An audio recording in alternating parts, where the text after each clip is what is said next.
IBN 7 हौसला है।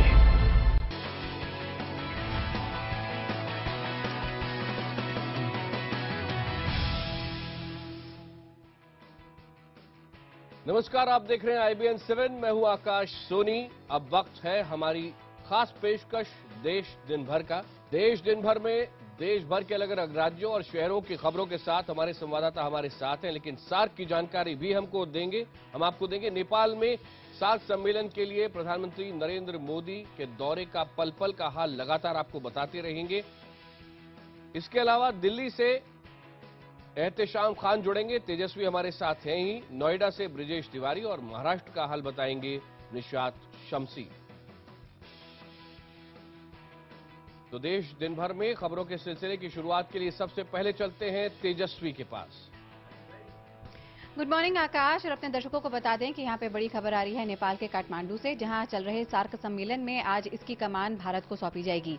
यानी कि अब अगला चेयरमैन जो सार्क का है वो भारत से होगा। लेकिन इस नई जिम्मेदारी के साथ पाकिस्तान सरीखी कुछ और चुनौतियां भी होंगी, जिसका सामना भारत को करना होगा।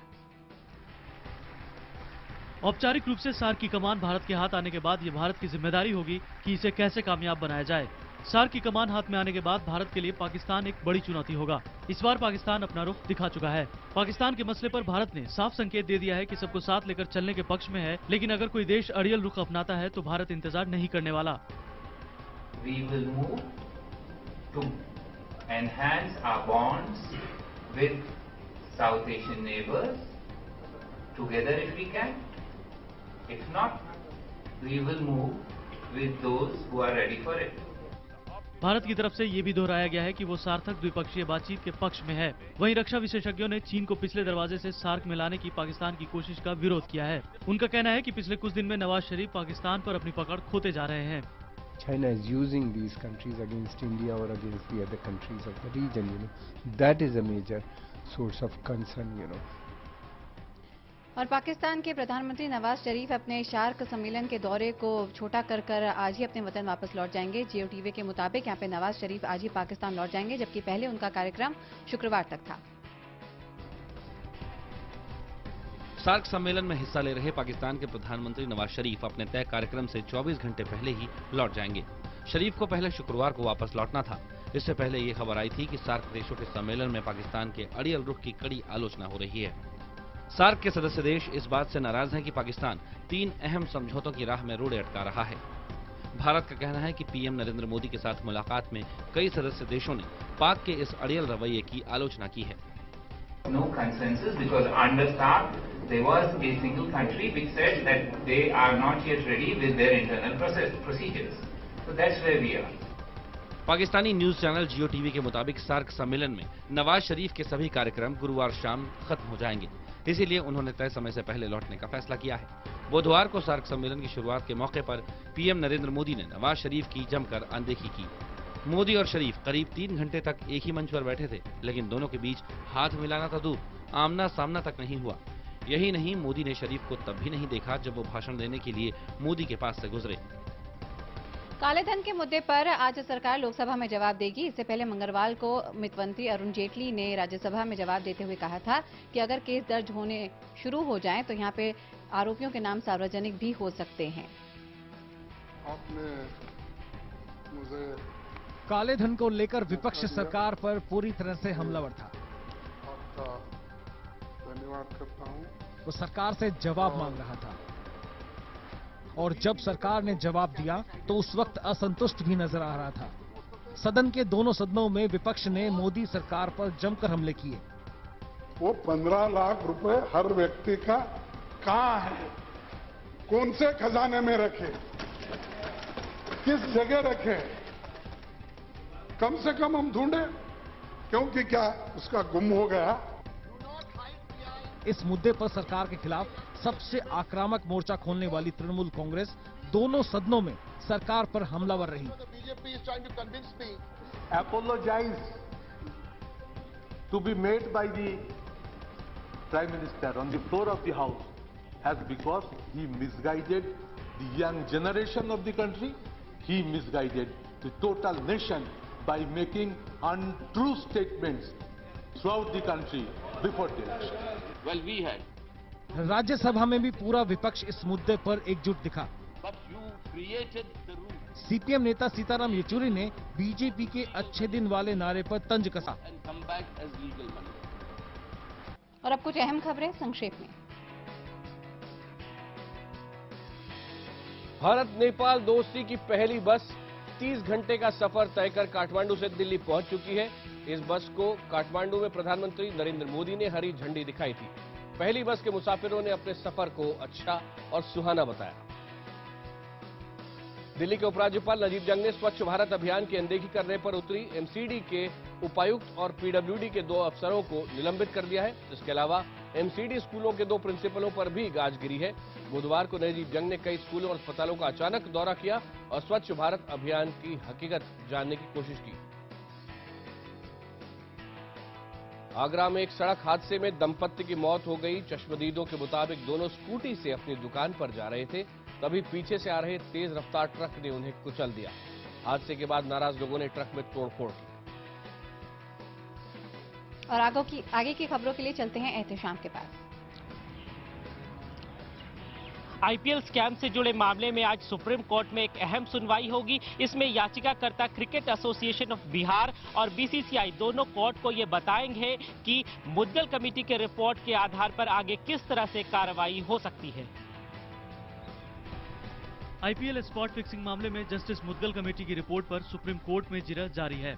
इस मामले में याचिकाकर्ता क्रिकेट एसोसिएशन ऑफ बिहार और बीसीसीआई सुप्रीम कोर्ट को ये बताएंगे कि मुद्गल रिपोर्ट में जो खुलासा हुआ है उस पर आगे किस तरह कार्रवाई होनी चाहिए। बीसीसीआई का ये मानना है कि रिपोर्ट में दोषी पाए गए लोगों के खिलाफ आईपीएल की अपनी निजी अदालत में कार्रवाई होनी चाहिए। वहीं क्रिकेट एसोसिएशन ऑफ बिहार का कहना है कि ये मामला सिर्फ आईपीएल का नहीं बल्कि ये मामला क्रिकेट के भविष्य से जुड़ा है, इसलिए इस मामले के आरोपियों के खिलाफ कोर्ट में केस दर्ज कर नए सिरे से सुनवाई होनी चाहिए। आपको बता दें कि जस्टिस मुद्गल की रिपोर्ट में श्रीनिवासन के दामाद मैप्पन और राज कुंद्रा को सट्टेबाजी में शामिल होने का आरोपी बताया था, जबकि श्रीनिवासन पर कुछ खिलाड़ियों के खिलाफ कार्रवाई न करने का आरोप है। कोयला खदान आवंटन घोटाले में सीबीआई आज दिल्ली की निचली अदालत को अपना केस डायरी सौंपेगी। साथ ही साथ सीबीआई द्वारा दाखिल की गई क्लोजर रिपोर्ट पर भी बहस होगी। सीबीआई एक सीलबंद लिफाफे में कोयला घोटाला मामले की केस डायरी दिल्ली की पटियाला हाउस कोर्ट को सौंपेगी। 10 नवंबर को हुई सुनवाई के दौरान कोर्ट ने सीबीआई से केस डायरी तलब की थी। तब कोर्ट ने सीबीआई से ये भी पूछा था कि घोटाले के वक्त कोयला मंत्री रहे पीएम मनमोहन सिंह से इस मामले में कोई पूछताछ क्यों नहीं की गई। इसके जवाब में सीबीआई ने कहा कि पीएमओ के अफसरों से पूछताछ के बाद उसे लगा कि इस मामले में कोयला मंत्री से पूछताछ की जरूरत नहीं है। इस मामले में सीबीआई की क्लोजर रिपोर्ट पर भी सुनवाई होगी। ये मामला 2005 में ओडिशा के तालाबीरा कोयला ब्लॉकों के आवंटन से जुड़ी है। इस मामले में सीबीआई ने उद्योगपति के.एम. बिरला, कोयला सचिव पीसी पारेख और हिंडाल्को के अधिकारियों समेत कई सरकारी अधिकारियों के खिलाफ केस दर्ज किया था। 10 नवंबर को सुनवाई के दौरान सीबीआई ने कोर्ट को बताया कि कुछ निजी कंपनियों और नौकरशाहों के खिलाफ मामला चलाने के लिए प्रथम दृष्टया पर्याप्त सबूत हैं। केंद्र सरकार ने दिल्ली में एफएआर यानी फ्लोर एरिया रेशियो के मानकों में बदलाव करने का फैसला किया है। बताया जा रहा है कि इससे दिल्ली में रियल एस्टेट सेक्टर को बढ़ावा मिलेगा। फ्लोर एरिया रेशियो को बढ़ाने को लेकर काफी लंबे समय से चली आ रही मांग को केंद्र सरकार ने मान लिया है। शहरी विकास मंत्री वेंकैया नायडू ने दिल्ली विकास प्राधिकरण यानी डीडीए के इस प्रस्ताव को मंजूरी दे दी। 750 से 1000 वर्ग मीटर आकार वाले प्लाट का एफआर मौजूदा समय में 150% से बढ़ाकर 200% कर दिया गया है। इस तरह 1000 वर्ग मीटर और उससे बड़े साइज वाले प्लॉट का एफआर 120% से बढ़ाकर 200% कर दिया गया है। बिल्डिंग की ऊंचाई 15 मीटर ही होगी, जैसा कि पहले से तय है। दूसरी और तीसरी मंजिल की तरह ही चौथी मंजिल के पूरे एरिया में मकान बनाने की इजाजत होगी। और अब आगे की खबरों के लिए चलते हैं अपने सहयोगी ब्रिजेश के पास। ब्रिजेश, बदायूं में दो बहनों की संदिग्ध मौत में एक नया मोड़ आ गया है। सीबीआई सूत्रों के मुताबिक दोनों बहनों की हत्या नहीं की गई थी, दोनों ने आत्महत्या की थी। दोनों के साथ बलात्कार भी नहीं हुआ था। यूपी के बदायूं में हुई 2 बहनों की मौत का मामला फिर सुर्खियों में है। सीबीआई ने इस केस को नए एंगल के साथ सुलझाने का दावा किया है। सूत्रों के मुताबिक सीबीआई की जांच इस नतीजे पर पहुंची है कि इन दोनों की न हत्या हुई और न ही इनके साथ बलात्कार हुआ, बल्कि इन बहनों ने पेड़ से फांसी लगाकर खुदकुशी की। सीबीआई सूत्रों का कहना है कि दोनों बहनों ने गांव के एक युवक के साथ उनकी दोस्ती को परिवार द्वारा नकारने के बाद आत्महत्या का रास्ता चुना था। जांच एजेंसी ने उस युवक से भी पूछताछ की थी। जांच एजेंसी ने उन 5 आरोपियों की भी किसी भूमिका से इनकार किया है जिन्हें यूपी पुलिस ने बलात्कार और हत्या के आरोप में गिरफ्तार किया था। बता दें कि ये मामला 27 मई 2014 का है, जब दोनों बहनें अपने घर से लापता हो गई थीं और उनके शव अगली सुबह गांव के पास एक पेड़ से लटके पाए गए थे और कहा गया कि रेप के बाद इन लड़कियों की हत्या कर इनके शव पेड़ से लटका दिए। इसके बाद पूरे राज्य में काफी बवाल मच गया और कई राजनीतिक दलों के नेता बदायूं पहुंचे। यूपी सरकार के लॉ एंड ऑर्डर पर कई सवाल भी खड़े हुए। मामले को तूल पकड़ता देख यूपी सरकार ने इसकी जांच सीबीआई को सौंप दी। सीबीआई ने शवों को निकालकर इनका डीएनए टेस्ट करवाया। 5 आरोपी और लड़कियों के माँ बाप का लाई डिटेक्टर टेस्ट भी कराया गया। इसके बाद सीबीआई इस नतीजे पर पहुंची है। यूपी के बुलंदशहर में एक दलित युवक की हत्या का सनसनीखेज मामला सामने आया है। इस युवक पर आरोप था कि ये गांव की एक शादीशुदा महिला को भगाकर ले गया था, जिसके बाद गांव की पंचायत ने पहले इसकी जम की पिटाई की, उसके बाद इसे गले में फंदा लटकाकर पेड़ से लटका दिया गया। बुलंदशहर के इस गांव के लोग खौफजदा हैं। एक दलित युवक की हत्या के बाद से ये लोग सहमे से हैं। आरोप है कि गांव के लाला नाम के शख्स का शादीशुदा महिला से प्रेम संबंध था। 4 महीने पहले दोनों भागकर देहरादून चले गए, मगर महिला का पति उसे वापस ले आया। बताया जा रहा है कि 25 नवंबर को जब लाला महिला से मिलने गांव आया तो उसके पति ने उसे रंगे हाथों पकड़ लिया। इसके बाद पंचायत बैठी और गांव के दबंगों ने लाला को जमकर पीटा और उसके बाद गले में फंदा डालकर पेड़ से टांग दिया। लाला को जो इसकी भूपेंद्र की घरवाली है उसके साथ बात करते हुए देखा या किस उसमें देखा है, और रात को ही इन लोगों ने उसे मार के और पेड़ के सहारे खड़ा कर दिया है, जिससे आत्महत्या का मामला लगा। इस पूरे मामले में पुलिस का रवैया भी काफी सुस्त लग रहा है। अभी तक किसी की भी गिरफ्तारी नहीं हुई है। उसका नाम लाला ज्ञात हुआ है। अभी उसके इस तरह की जो लटका हुआ शव मिला, उस पर संदेह है कि उसकी हत्या भी हो सकती है। न कोई केस न कोई गिरफ्तारी, जाहिर है पुलिस पर सवाल उठेंगे ही। मृतक युवक के घर वाले आरोपियों की जल्द गिरफ्तारी कर उन्हें सख्त सजा दिए जाने की मांग कर रहे हैं। दिल्ली से फरीदाबाद में स्कूल में के बाथरूम में एक छात्र ने खुद को आग लगा ली। 8 साल के इस छात्र की हालत गंभीर है। स्कूल के स्टाफ ने आग पर काबू पाया, इसको अस्पताल में भर्ती कराया गया, लेकिन हालत गंभीर होने के कारण इसको दिल्ली के सफदरजंग अस्पताल में रेफर कर दिया गया है। फरीदाबाद के सेक्टर 28 के होली चाइल्ड पब्लिक स्कूल में 8वीं क्लास के छात्र ने बाथरूम में खुद पर पेट्रोल छिड़ककर आग लगा ली। स्कूल के मुताबिक उन्हें सुबह प्रेयर के बाद पता चला कि बाथरूम में आग लग गई और एक बच्चा फंस गया है। इसके बाद स्कूल प्रशासन ने आग पर काबू पाकर बच्चे के परिवार को इसकी सूचना दी। जो हमने वहाँ देखा कि पेट्रोल की बोतल वहाँ पड़ी हुई थी बाथरूम में, और उसमें थोड़ा पेट्रोल भी था, और उसको किसी तरीके से आग उसकी बुझाई, ब्लैंकेट में लपेट के इमीडिएटली उसके पेरेंट्स को बुला के फर्स्ट एड के लिए भेज दिया। पुलिस के मुताबिक 9 बजे हुई इस घटना की जानकारी उन्हें 12 बजे दी गई। उनके मुताबिक बच्चा सुबह पानी की बोतल में पेट्रोल भरकर लाया था और टॉयलेट में जाकर खुद को आग लगा ली। बच्चे की मां के मुताबिक उनका बेटा किसी दबाव में नहीं दिख रहा था, लेकिन उन्होंने ये जरूर कहा कि होमवर्क ठीक से न करने पर टीचर ने बच्चे को डांटा था। वो देखिए, मैंने अपने बेटे से पूछा तो वो यही बता रहा था, थप्पड़ मारा और उसे फिर मेरे से बोलता कि तुम तो बाहर मतलब पियोन बनोगे, जो भी था। तो मेरे को ये सही नहीं लगा कि मेरे साथ में ऐसा क्यों हो रहा है, और फिर मैंने आग लगाई। अब कुछ और खबरें संक्षेप में। दिल्ली से सटे फरीदाबाद में 8वीं क्लास के एक छात्र ने स्कूल के बाथरूम में आग लगा ली। पश्चिमी उत्तर प्रदेश में हाईकोर्ट बेंच की मांग लेकर वकील अब आर पार की लड़ाई के मूड में दिख रहे हैं। मेरठ समेत वेस्ट यूपी के सभी जनपद से भारी संख्या में वकील दिल्ली पहुंचेंगे और संसद का घेराव करेंगे, जिसके बाद सैकड़ों वकील कानून मंत्री को हाईकोर्ट बेंच से संबंधित ज्ञापन सौंपेंगे। उत्तर प्रदेश में मुजफ्फरनगर में एक महिला से कुछ पुलिस वालों ने बदतमीजी की। महिला का आरोप है कि पुलिस वालों ने उसके कपड़े फाड़ डाले, जबकि उसके पति ने रोकने की कोशिश की तो उसकी जमकर पिटाई कर दी गई। शोर मचाने पर भीड़ ने आरोपी पुलिस वाले को पकड़ लिया है और बताया जा रहा है कि पुलिस वाले शराब के नशे में थे। गोरखपुर में एक तेज रफ्तार कार ने 3 बाइक सवारों को टक्कर मार दी, जिसमें तीनों लोग बुरी तरह जख्मी हो गए। बताया जा रहा है कि कार ने पीछे से टक्कर मारी थी। घटना के बाद लोग भड़क उठे, ड्राइवर के जमकर पिटाई की, कार में आग लगा दी। उधर जयपुर में एक मिनी बस के पलटने से 2 लोगों की मौत हो गई है, जबकि दर्जनों जख्मी हैं। मरने वाले दोनों पति पत्नी थे। बताया जा रहा है कि ब्रिज पर चढ़ते वक्त बस अपना संतुलन खो बैठी और पलट गई। बस में 30 से 40 लोग सवार थे।